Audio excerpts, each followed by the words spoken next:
Welcome back, guys. We're here for Jaws 2.0. Hypnotized. What's up is down, what's left is right. Chasing stars and holding you. I can't see the end, but we'll see it through. Hey guys, welcome back to another episode of Jaws. Jason Wahler alongside my beautiful wife, Ashley. Hello. We have something very special today. Ashley actually just took 7 years in Alanon, which is an amazing accomplishment. Thank you. I think I first just want to start by saying how proud I am of you for everything that you've done and just, committing yourself to something that was going to better yourself and allowing you to be able to get into a place that you're able to find yourself and truly be at a place where you can find peace again. Thank you. And Thank you. by you being able to be in a place where you got help, it ultimately helped me.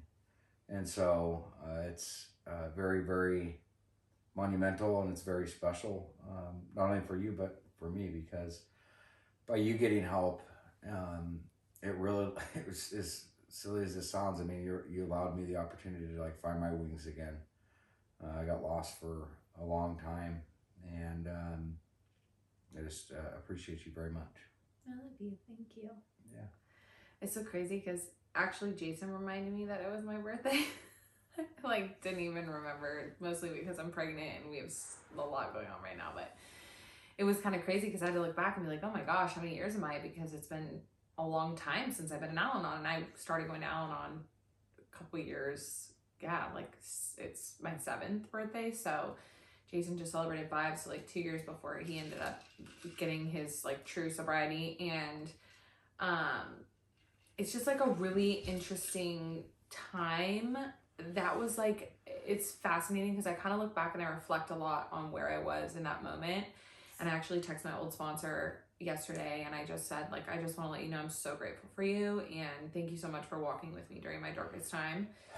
Because I had been to Alanon meetings prior to going and actually surrendering and working the steps. And I think that that's a really important thing because I had dabbled in Alanon, but I was never honest in Alanon. So when I would go, I would lie and just say that everything was perfect, even though deep down inside I was really struggling. But I was so living in such a false reality in my mind, thinking that's how sick I was, that if I just kept lying to everybody that everything would be okay. But really my world was crumbling so badly that I couldn't even be vulnerable enough to speak honesty in a room of people that had been through the same thing that I had been through. So when Jason had finally gone to rehab, I think it was just a time when I finally felt really safe, where I was okay, I'm gonna go and be vulnerable and be around all women. For me, a women's meeting was exactly what I wanted. I had gone to a co-ed meeting before, but I really felt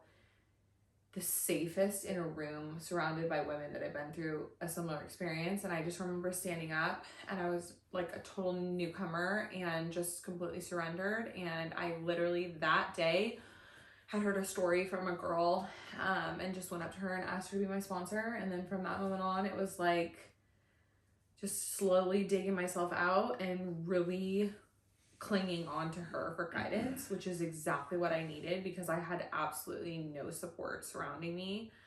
And I had no idea what I was dealing with. So being able to hear somebody and being wow, I can't believe you're happy and you live and your husband or your family member or whatever is an addict. That was the craziest thing to me. As I walked into these rooms and people were, some people were very morbid and upset and everything else, but a lot of people that had true recovery, that had worked the program, whether their alcoholic was drinking or not, they were very happy. And it was a really, really interesting concept for me because I'm how come they can have so much joy in their life with so much darkness around them?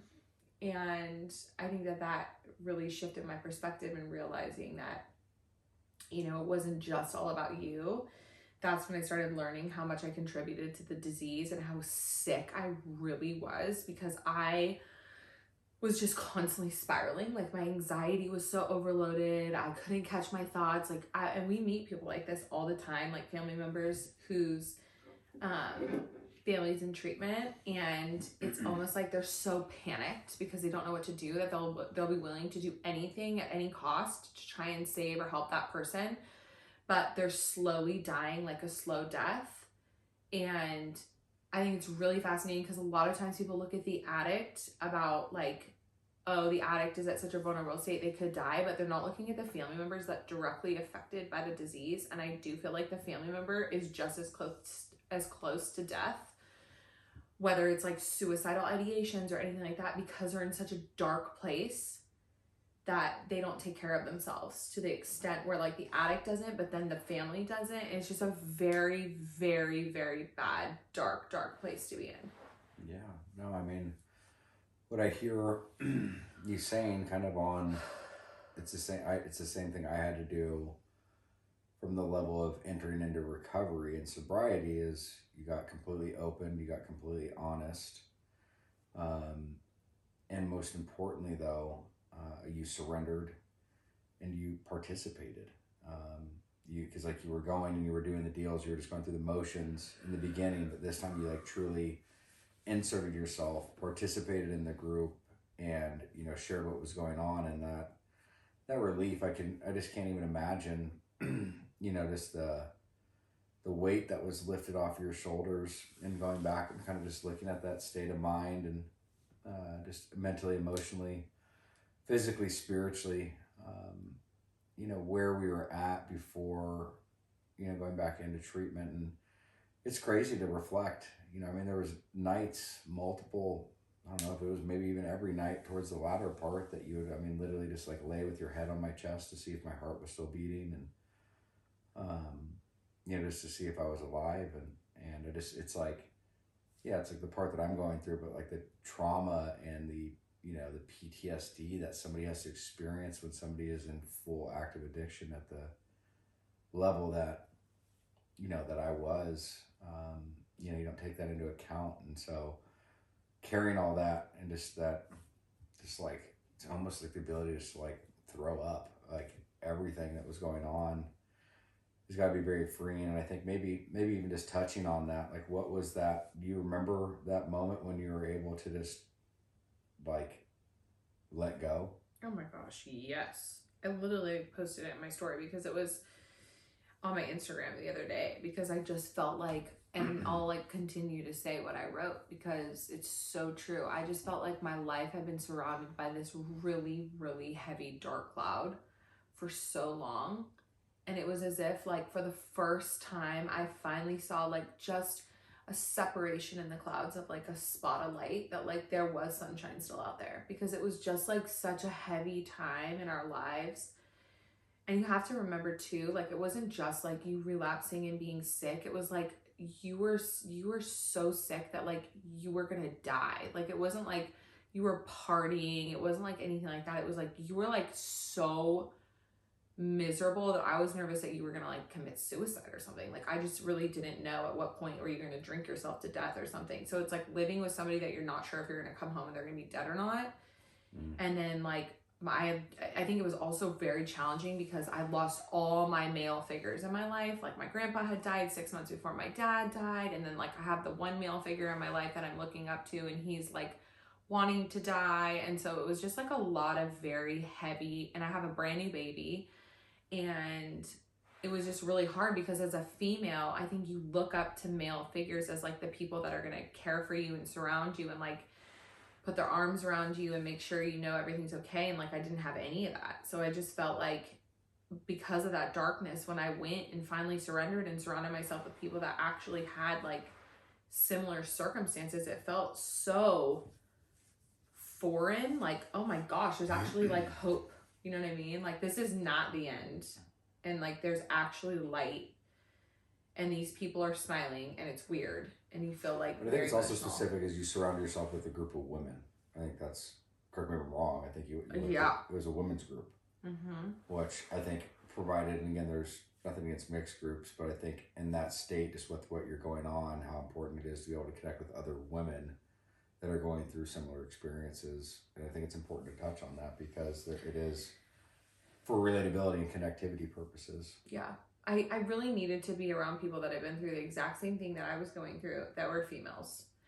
Because even just being a mother and being able to be with other moms that had children that were there. Like I remember a girl that I connected with, and we both had it was at a church in like Costa Mesa area. And so it was like Newport, Costa Mesa, whatever.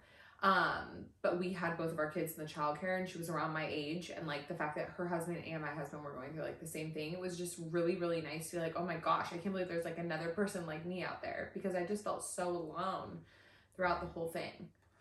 No, it's powerful, and I think it's even interesting. I mean, I was in my meeting on Monday, and it's ironic when you state that, like, you know, to be able to hear what these people are going through, and like just it's not like they're I don't know that I would say they're like happy, joyous, and free, but how they're able to navigate life with these tremendously challenging situations that they're going through, like what these guys are having to deal with, and the circumstances and the situations of life happening on life's terms, and they're powerless over this, and then being able to accept that and navigate and communicate is just, it's really inspiring.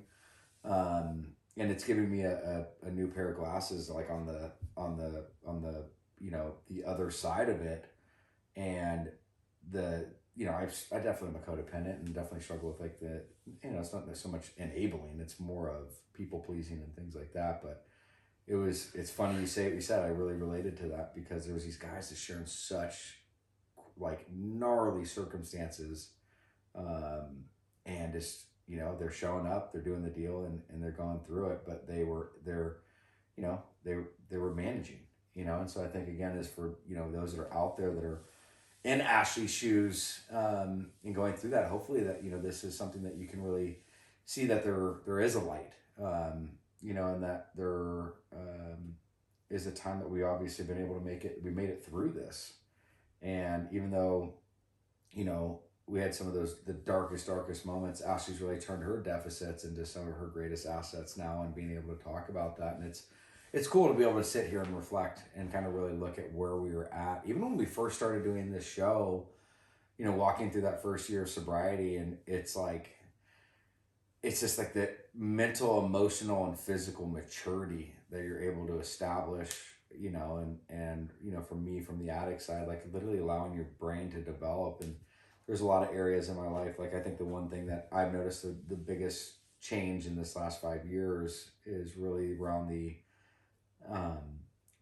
emotional maturity. I think there's a lot of areas in my life that were maybe maybe overly seasoned, or just from a lot of life experiences, but that has been a big part of us being able to navigate this. And hopefully it's a you know, inspiration, you know, and it's something that you guys can find some relatability and connectivity to, because well, our lives aren't perfect by any means. We had something come up a few days ago, but the way that we approach and or handle the situations, and the tools, and when we're triggered, how we communicate and how we go through those things, it's like, it's night and day. Ashley and I couldn't have a conversation 5 years ago, 6 years ago. Everything had to be mediated and conversated through therapy, because we couldn't make the simplest decisions on stuff. And that's just how beyond the addiction, just from communication, just day-to-day activity. We talked at each other. Yeah, we talked at, as opposed to listening and trying to understand one another. And it's like, we're always told, seek to understand and seek to be understood, and we just couldn't be at a place like that. So today it's nice. I mean, again, it's we've stated throughout these, you know, through these episodes, it's a program action. It's not like just because we're good, you know, we can't stay active, and we have to constantly participate in this, because those old character defects are still there, and they will come up if you don't sustain and maintain a program for both sides. And there's times where I looked at Ash and I'm like, Ash, it's important maybe to, you know, call a therapist again, or, you know, go to a meeting, and vice versa.